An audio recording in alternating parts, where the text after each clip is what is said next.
Hey everybody, welcome to All About the Game. My name is Todd Blyleven. I'm joined with my co-host, Mike Micucci. How you doing, Mike?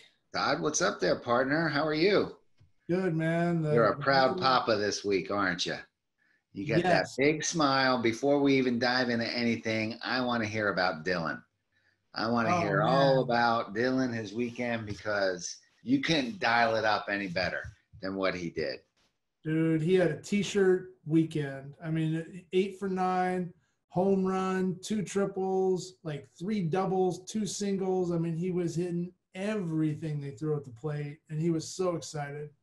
It was just awesome. And huge credit and hats off to you. I know you've been working with him in a swing and getting things dialed in and his strength. And he's just so it's awesome to watch that and to see it all come out, and he's been working really, really hard. But I mean, after a while, you got to walk him, don't you? I mean, you're just playing games and you keep sending videos and I'm watching this guy go up. I'm like, what? Quit throwing him strikes. It was funny. I mean, they tried to pitch him away. He hit 2 triples, 2 triples on 2 fastballs away into the left center gap. And then 0-2, kid leaves a fastball over the plate and Dylan spoke to it and said, "Get out of here, ball."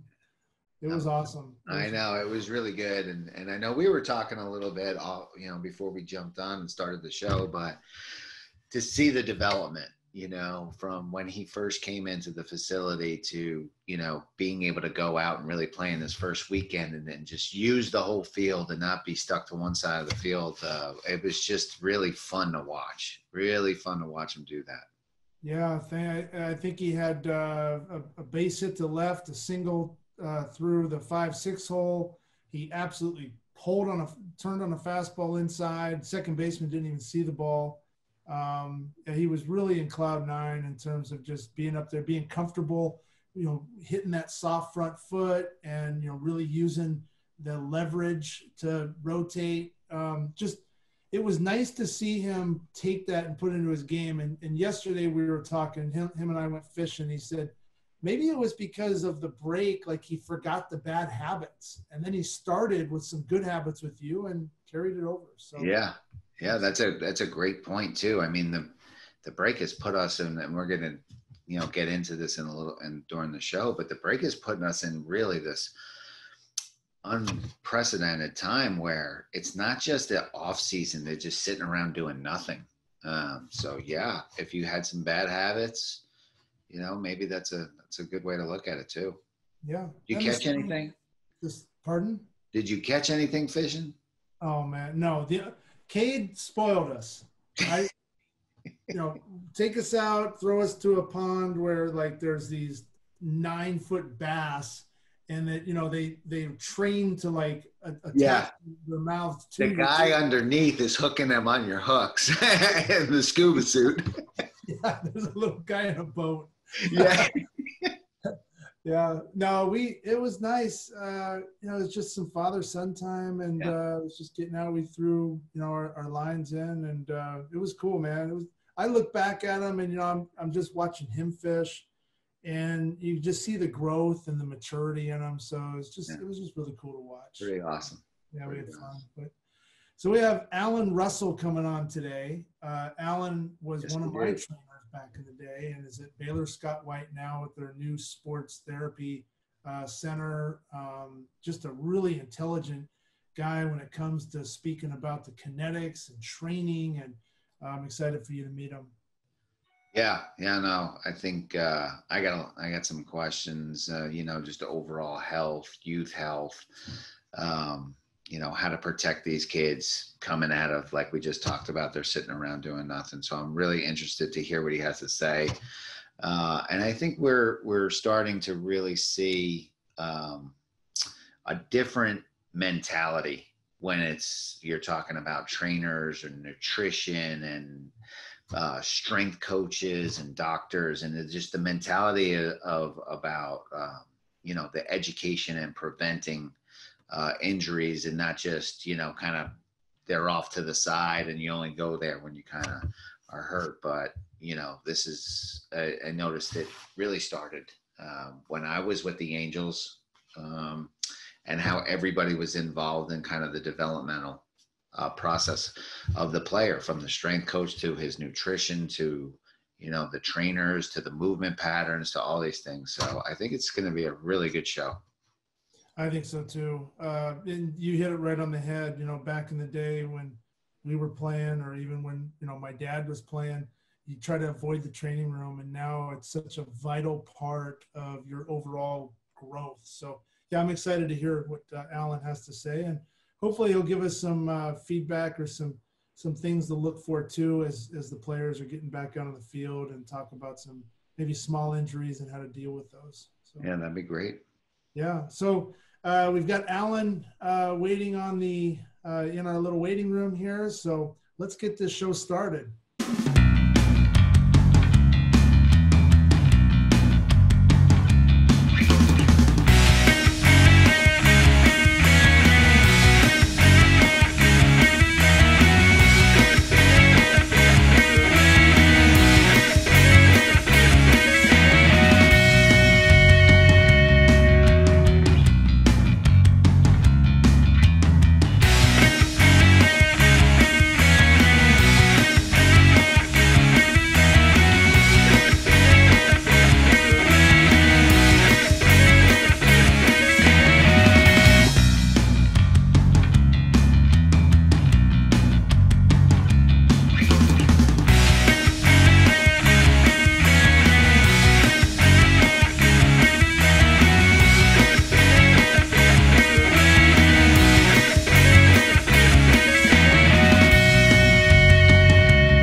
Hey, welcome back to All About the Game. We're joined now by one of my longtime friends and trainer back in the day, Alan Russell. Thanks for being on, Alan. Wow, Todd, thank you. Incredible. Yeah. So Mike, as there I am in pro ball, and I've got the mindset of don't ever go into the training room because you don't want to show that you're injured. It's the way my dad raised me. And I think Alan was one of the first trainers that maybe put an ice pack on my shoulder, and I realized, hey, these guys aren't bad. They're actually really good guys. So it's funny because that's how it was when I got in there. They stay out of the training room, and can't make a club in the tub, all that stuff that they talked about. Yeah, right. It's all true. You didn't realize they were there to help you stay on the field, not take you off the field. And I think we're starting to really dive into that a lot more in the last last decade, but really in the last couple of years. Right. In fact, even kind of beyond baseball, where I'm at now in North Texas with Baylor Scott and White, I'm kind of, my day to day is centered out of the Sports Therapy and Research Building out of Frisco, Texas, and it's really what my role is on the prevention side. It's a huge investment on a health system to try and prevent injuries, which seems a little counterintuitive from a health system to want to prevent injuries. But there's so much that can be improved on just by doing some simple things and improving your overall movement quality to help you and each of the athletes and even non-athletes, but anybody that really has to move, to be able to move more efficiently. And if they can do that, they have that greater likelihood of performing better, and probably more importantly, being able to recover more efficiently. So I'm really happy to kind of be doing this now. Yeah, and take us back a ways. I mean, how did you get into training? Especially being a pro trainer, in the Angel organization. I mean, where did you start, and then how did this kind of lead into where you're at right now with Baylor Scott White and that beautiful facility that's in Frisco here? Yeah, honestly, and I'd like to get your thoughts on this also, Mike, from a manager's perspective. But I started back in the early '90s with the Boise Hawks. So that was the short season single A affiliate of the the Angels. The old So Northwest League. we were a Northwest League, 91 and 93 champions. Thank you. But so I started there, and then I moved out of working day to day with one club, and I moved more to their spring training headquarters, which was in Mesa, Arizona. And I spent a year there before kind of returning back to full time in the dugout. This time I moved over to the Cal League, but I had a series of different kind of my own postseason developments into Winter League. I spent 2 seasons in the Hawaiian Winter League, a year in Mexico, a year in Arizona Fall League, and then another year with the Angels Instructional League. So in the postseason seasons, I guess, I was able to stay pretty involved there. So overall, it was 10 overall seasons. And I think when I look back on it, it was I think of it now kind of as a backwards model where, from the player's perspective, you're going to start at single A, work your way up to the big leagues. And maybe if you're doing the slow boat, you're hitting one step of the development rung along the way. Where I think it really should be opposite for the staff is that your best people should be at the lower levels of development, that really influencing what the overall talent trend is within the organization, be able to preserve those young bodies, be able to put them in the hands of the best physical trainers, the best athletic trainers, the best conditioning coaches, the best psychology folks, and the best skill development coaches, compared to what they may get exposed to at AAA, what they may get exposed to at the big leagues. And I don't think that was really commonplace.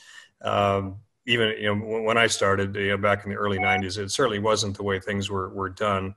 But that was, that was 10 years of me being there, and I've kind of progressed since then to being into an education field, training trainers, athletic trainers, training strength coaches, with more of these evaluation, movement, training techniques that we know that we're working, but just needed a different platform to be able to kind of come together, provide some means to it, and then be able to distribute it.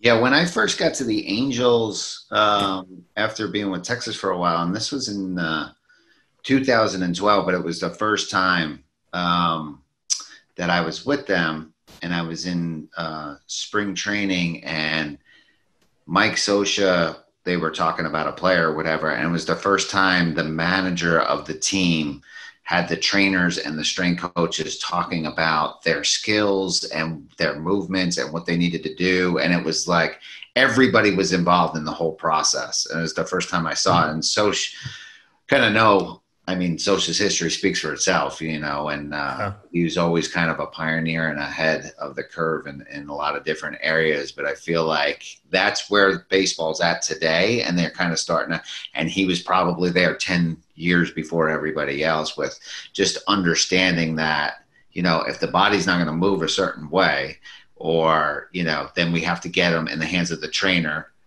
make it move that way, get the strength coach on to make it more efficient. And then the skill coach can actually do what he needs to do. And it was, everybody had to communicate. And I said, for Scioscia and the Angels, it was the first time I saw that.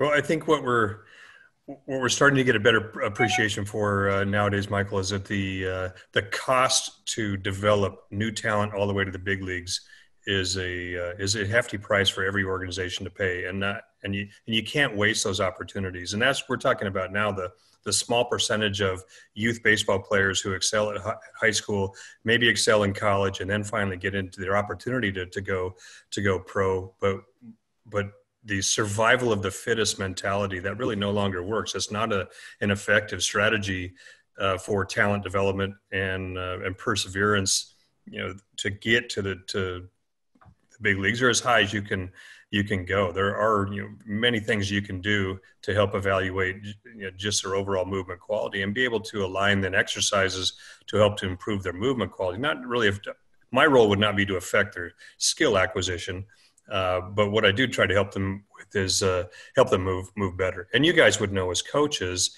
and evaluators of talent that sometimes things look weird, and you try to make a mechanical suggestion or a suggestion to help them improve their mechanics, and it's not that their inability to make that adjustment isn't necessarily because they can't make an adjustment. They just may have tightness in a calf, tightness in a hip, instability in their low back that's preventing them from doing that.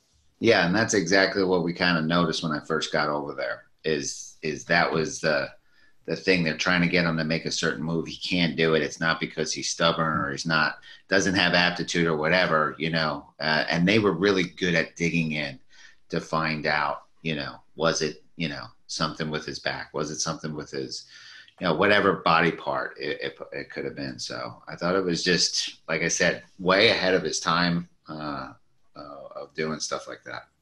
Well, and you break it down, even down to the amateur level at the youth, play, and you watch a body develop and how it hits these spikes, going from a young 10, 11-year-old kid to a 14-year-old to a 16, 17-year-old, and those three really big milestones where even in pitching, the scapula play and how your shoulders, if you don't have strength and stability and flexibility there, on how that can really affect, your elbow region. And I mean, Alan,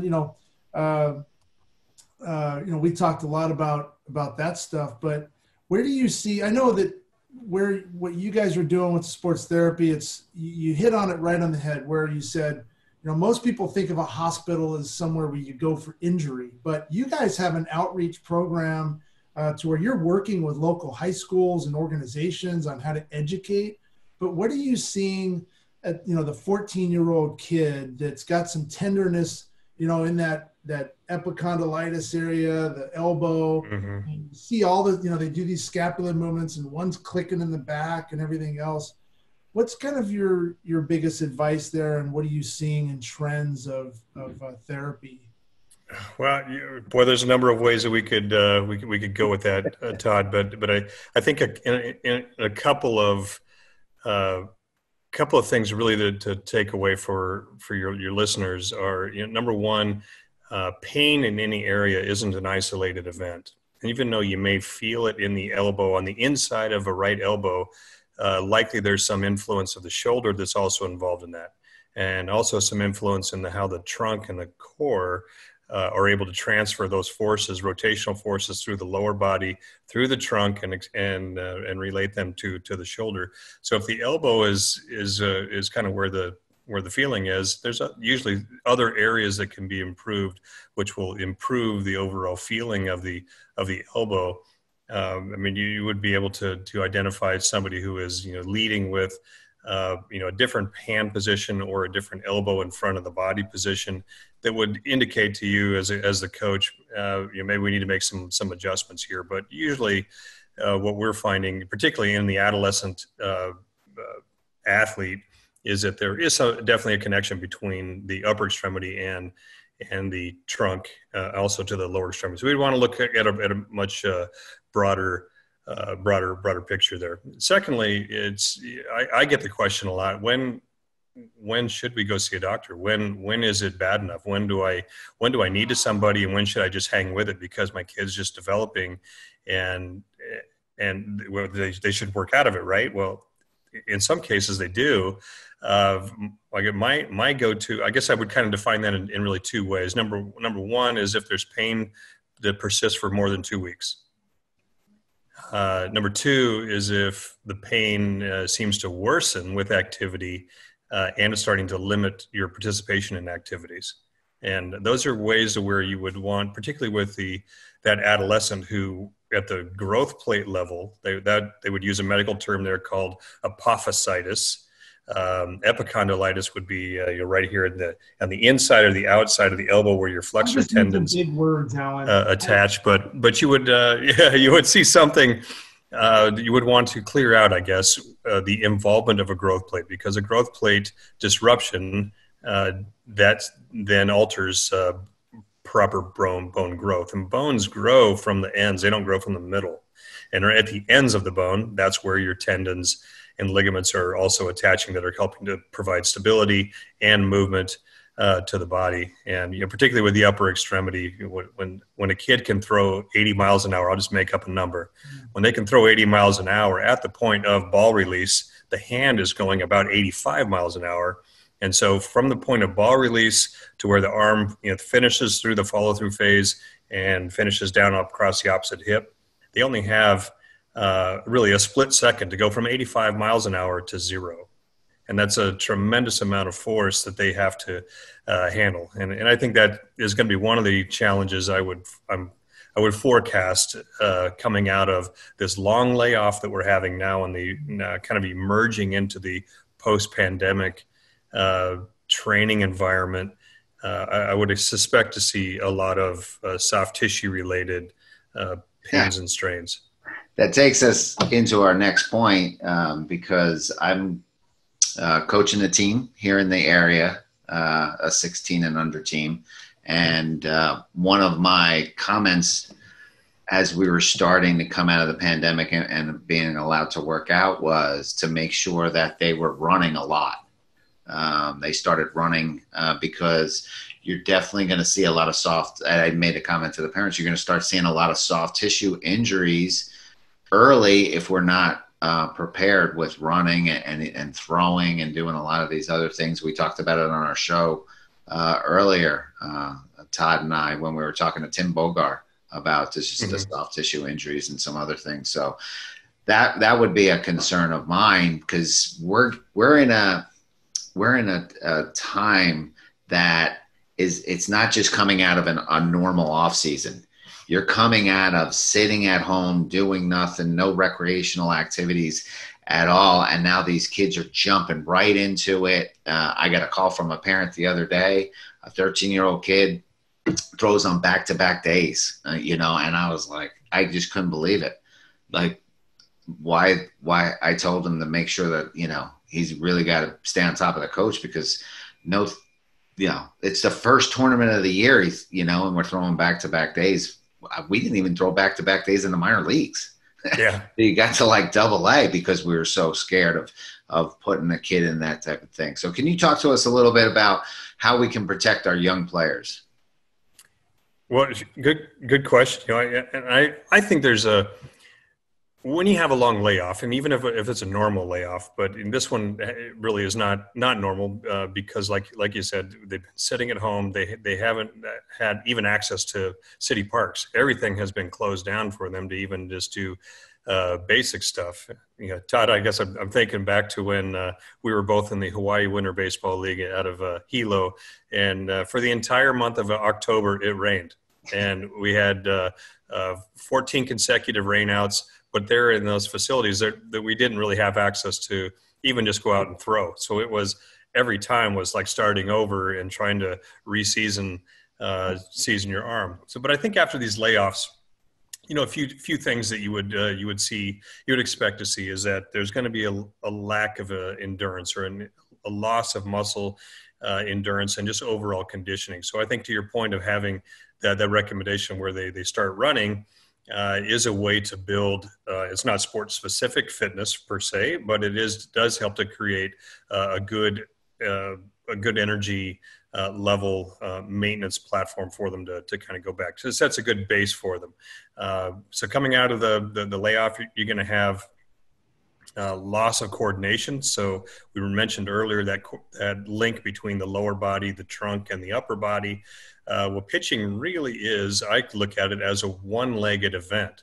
Because I'm starting on my back leg, I'm transferring force to my front leg, and at what point my back leg is going to come up off the ground. So I have to have good stability and balance on each leg, but then the ability to produce force on my backside and reduce force on my front side. That seems like an easy thing to describe, but it's very complicated and very, very complex. So I would expect to see some alterations in balance, alterations in just overall metabolic efficiency, as well as their decreased tolerance to tissue load. Meaning, what I used to be able to do back in March before the shutdown, I may not be able to do that today without some preparations. And I think the other thing we have to kind of look at this time of year is now that we're able to kind of get back into utilizing outdoor facilities for training, conditioning, starting to play tournaments. It's hot, it's humid. And it wasn't that hot and humid back in March when the shutdown happened and when everybody was forced back inside into a controlled environment. So you have the added stress of the environmental impact of the heat, humidity to deal with as well. That's such a great point. And I know from the high school perspective and youth ball, it's about the experience. So you got a lot of kids, they've been playing for a couple of weeks. They're traveling to different states. There's the emotional play on that and the excitement. So players are playing really hard.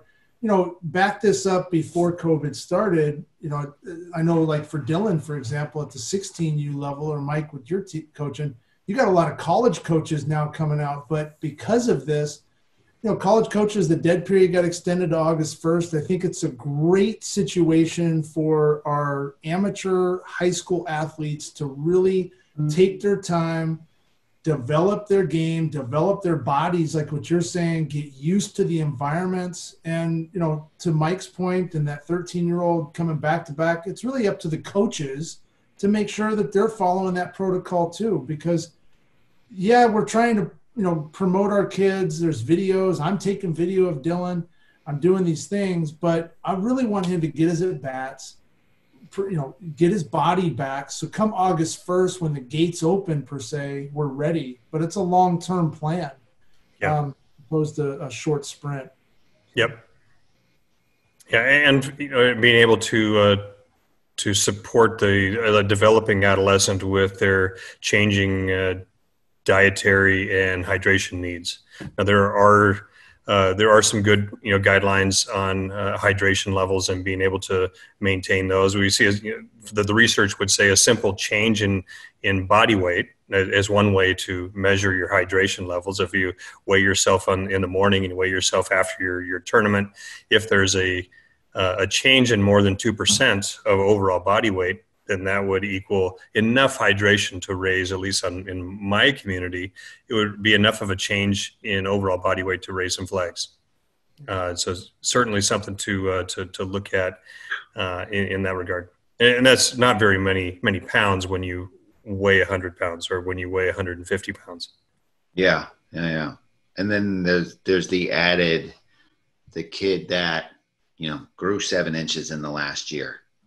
And now he's, last year I was able to do this and, now has all these different limbs to try and manage, and the movement patterns and change. And, in the private sector, you see it because you start doing lessons with guys and they're coming into the facility and then they're the baby giraffe walking in the cage and, trying to, but I'm really more conscious of like, I was asking a dad the other day, hey, how much did he grow in the last year? And the dad said he grew 7 inches. I'm like, well, it's going to take him some time to kind of feel his body and understand his movement patterns before he just starts picking it up where he left off.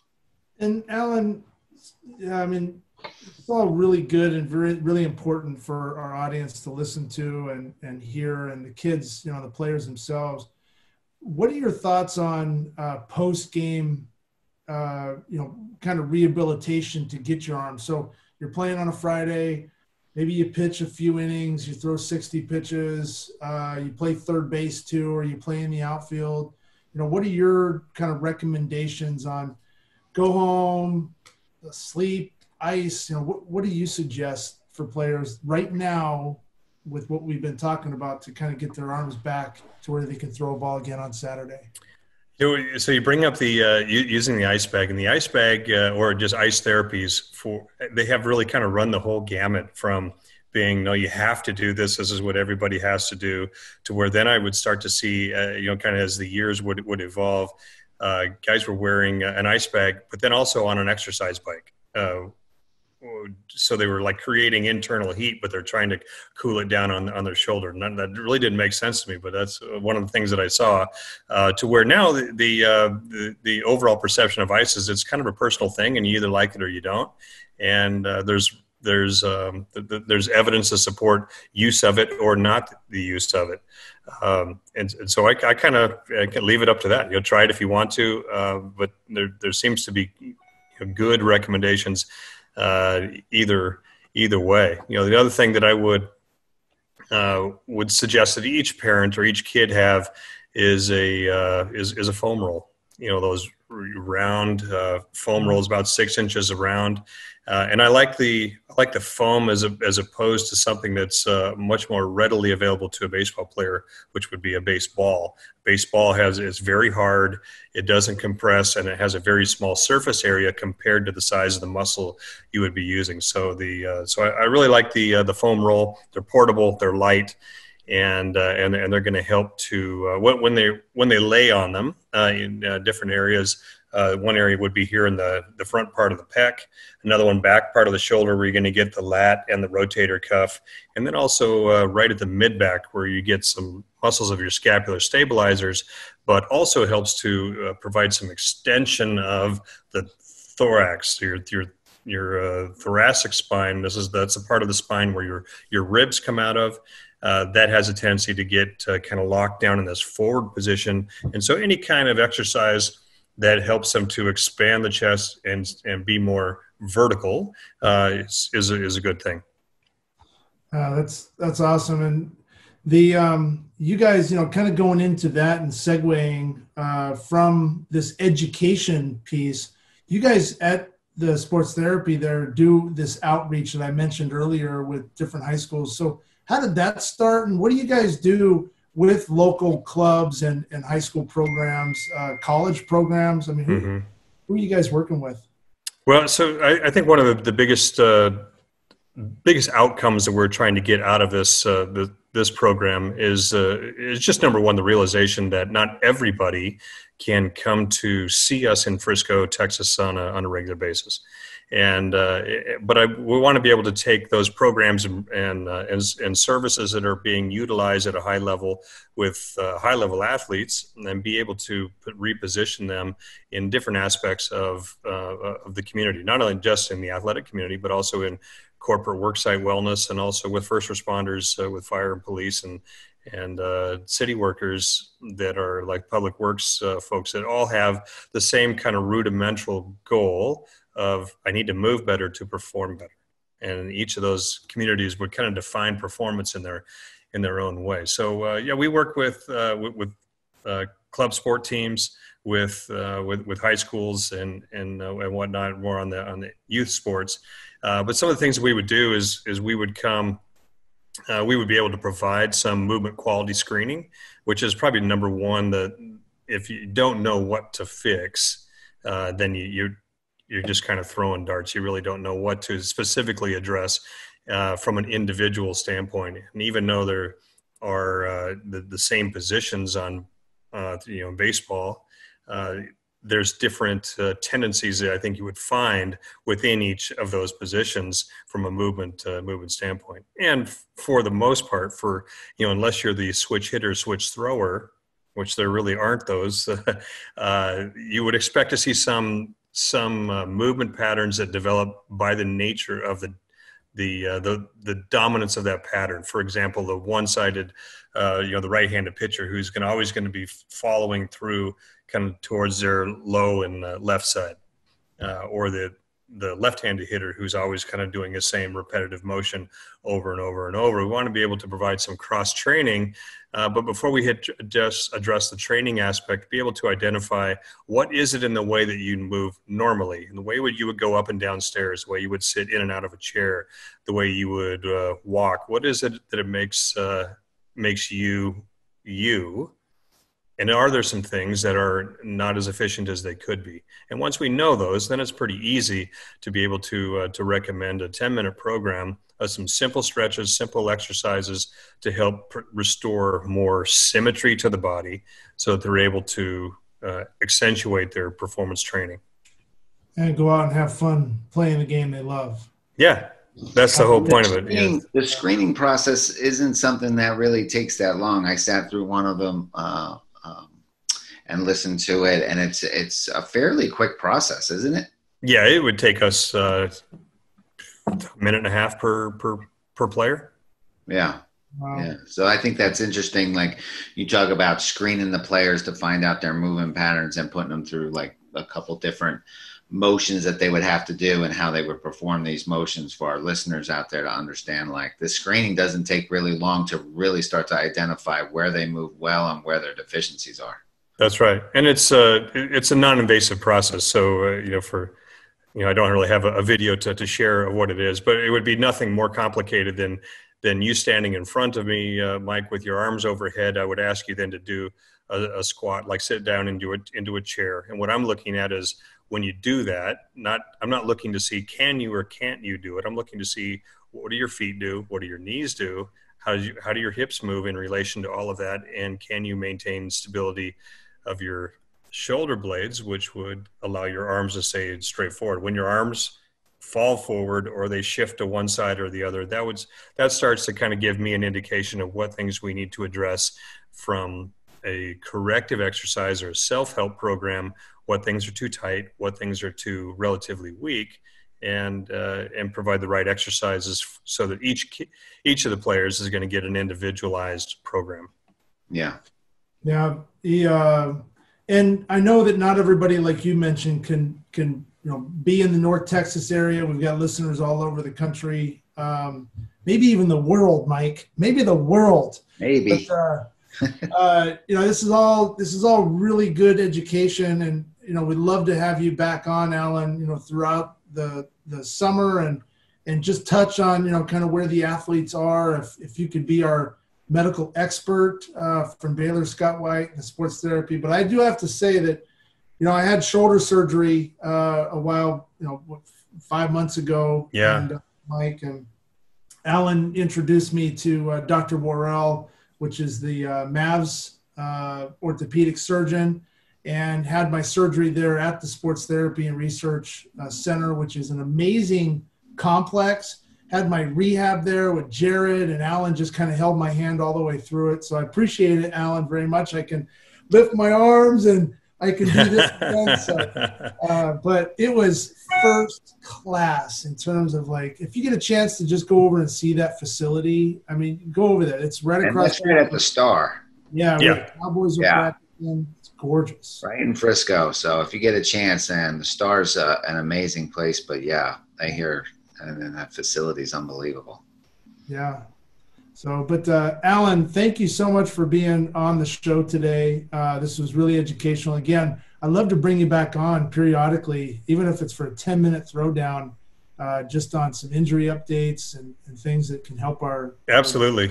Anything we can do to help out. The parents and the kids are the ones we want to be able to support the most. They constantly have questions, and we want to be able to help. So anything that we can do to help out, please don't hesitate to reach out.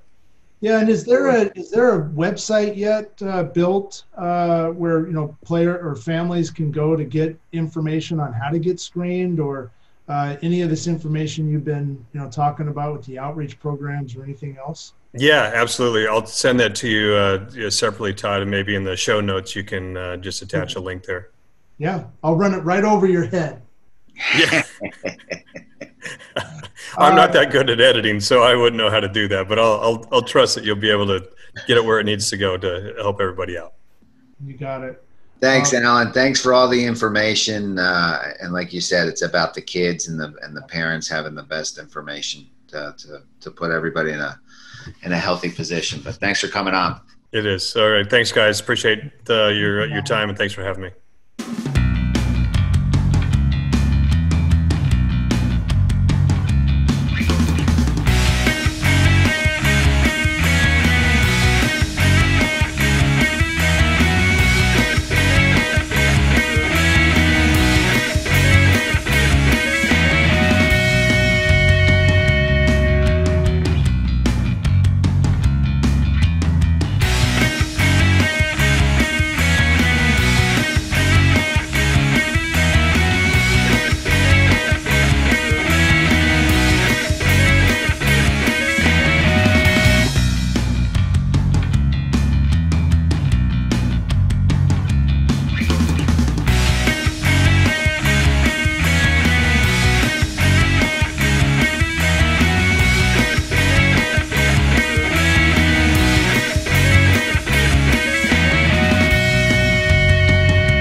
welcome back to All About the Game. Man, Alan Russell, good dude, huh? That was awesome.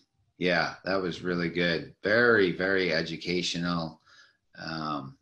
He was able to give us the generic version of a lot of things I thought, which, I know helped me, and it's going to help a lot of our viewers. But just the whole idea, like we talked about earlier, just, connecting all the dots, the movement pattern of the player, the strength, the nutrition, putting it all together, and then, the overall skill acquisition. And I know he touched on that. But just that the journey is pretty, the minor league trainer, he was talking about some places, the old Mesa, Arizona Angels spring training. Wow. They're in Tempe now. When I was with the Angels, they were in Tempe. It's a new place, but I remember the Mesa one, and that was rough living.